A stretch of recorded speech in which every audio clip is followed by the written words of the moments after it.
Neymar রেগেমেগে আগুন হয়ে আছেন ব্রাজিলের নতুন স্কোয়াড দেখে।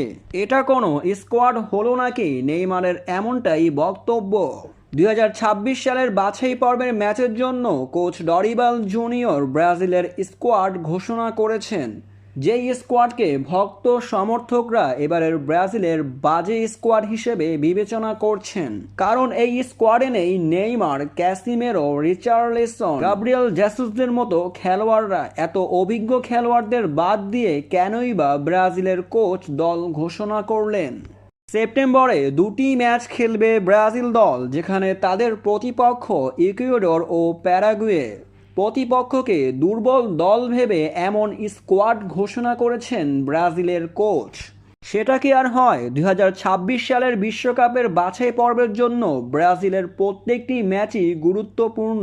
এমন গুরুত্বপূর্ণ ম্যাচের জন্য এমন স্কোয়াড মোটেই ভালো দিকের ইঙ্গিত করছে না। ব্রাজিল কি আবারও হারতে বসেছে?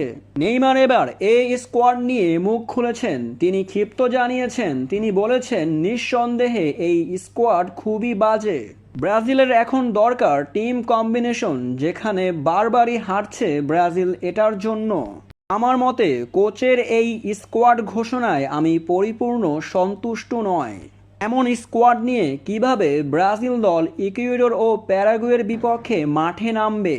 তবে দর্শক, আপনার কি মনে হয় ব্রাজিলের বর্তমানে ঘোষিত হওয়া স্কোয়াড কি সফল হবে?